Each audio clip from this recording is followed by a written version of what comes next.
Oh, the blondest of stouts. Alright, so that's the blonde stout. Pretty clear. Hey guys. It's Tuesday night, and it means tomorrow's Homebrew Wednesday. Ow! So, yeah, got a handful of things to talk about. Look at some stuff. Get this done real quick. So what I got here is pre-milled 10-pound bags, 2 of them, of Viking Pilsner malt, courtesy of More Beer. So we'll talk about that. Let me put this back up here. Yeah, I got that going on, kind of cold crashing, pseudo cold crashing, and yeah, I got some other stuff to talk about. Should be kind of enlightening, maybe even enjoyable. All right, guys. So yeah, I got 20 pounds of Pilsner malt. I got a hair in my mouth. Maybe because there's so much around it. So what I was doing, I emailed More Beer. I said, hey, just out of curiosity, has anyone said anything to you guys about dark beers with your Pilsner malt? Because I used 11 pounds of Pilsner, a pound of flaked barley, and a pound of flaked oats, and I have a borderline brown beer. I don't know how it happened. So of course a few emails asked me to kind of set up how I do things, and yeah, then I get an email about 3 or 4 days after I sent my final email, and they apologized for taking so long to get back with me, and they said, we want to give you 2 10 pounds of pre-milled Pilsner. We want you to use it. We want you to have a good experience. We want to know what happens. So there it is, 20 pounds of Pilsner, right? So, and what I've done, let me see, right there. All right, let me see, where's my finger at? Oh, there's my finger. Let's see, right there's, I don't know, forward fake. God, I'm an idiot. Right there, that is the beer that I'm talking about.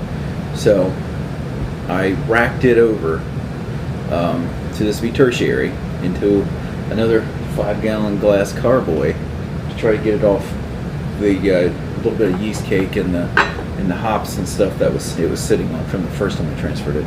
And I pitched a vial of WLP 645, which is the Brett C strain. So that's what's going on right now. So I've got that done. I whipped up a starter of the Boss that I top cropped from what's currently in the fermentation chamber, cold crashing.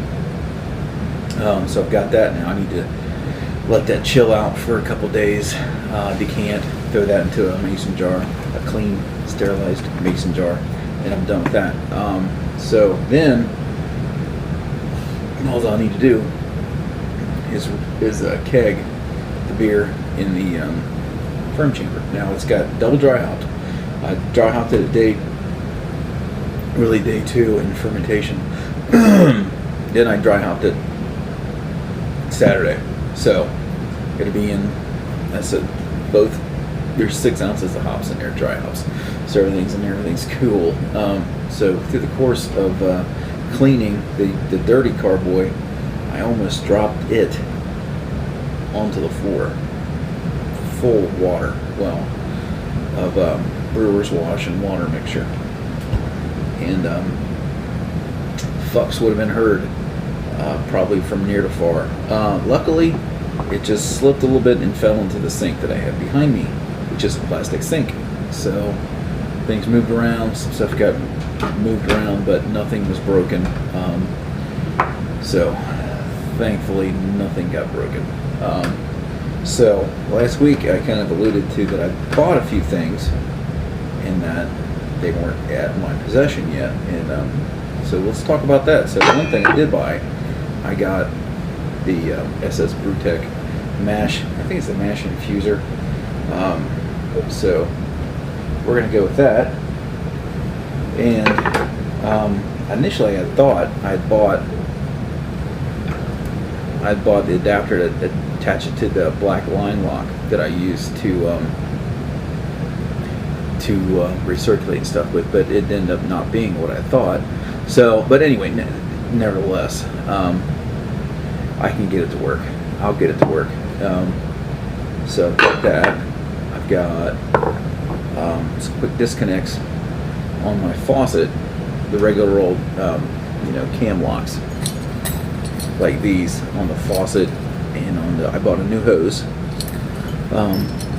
So this is a 5-foot stainless braided with. It's got a nylon. It's extra flexible nylon inner liner.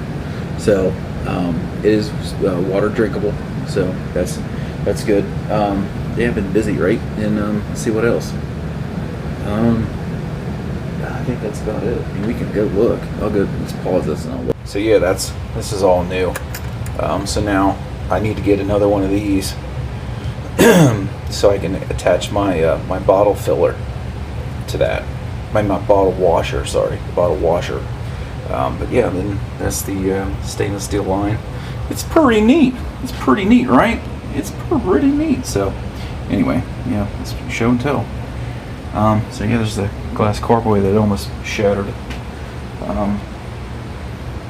Oh yeah, mister.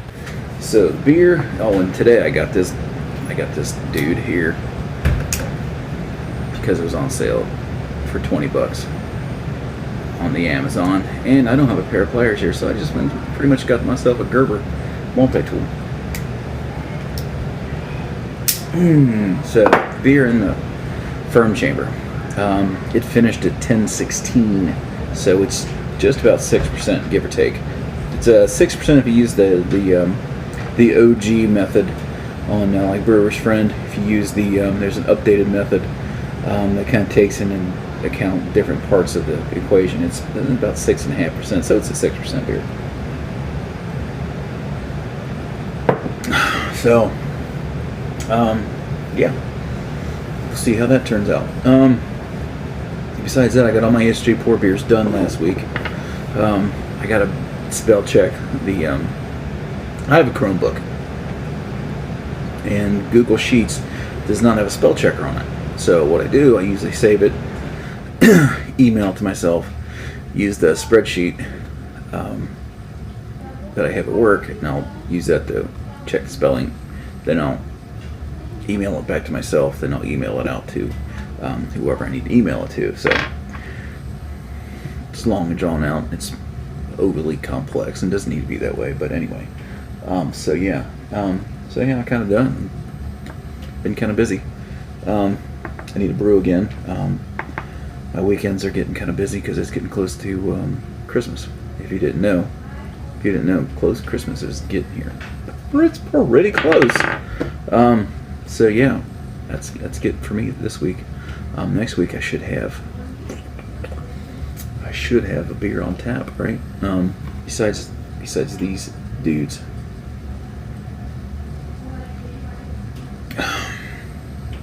Which this beer is really good. It's the white stout. I bought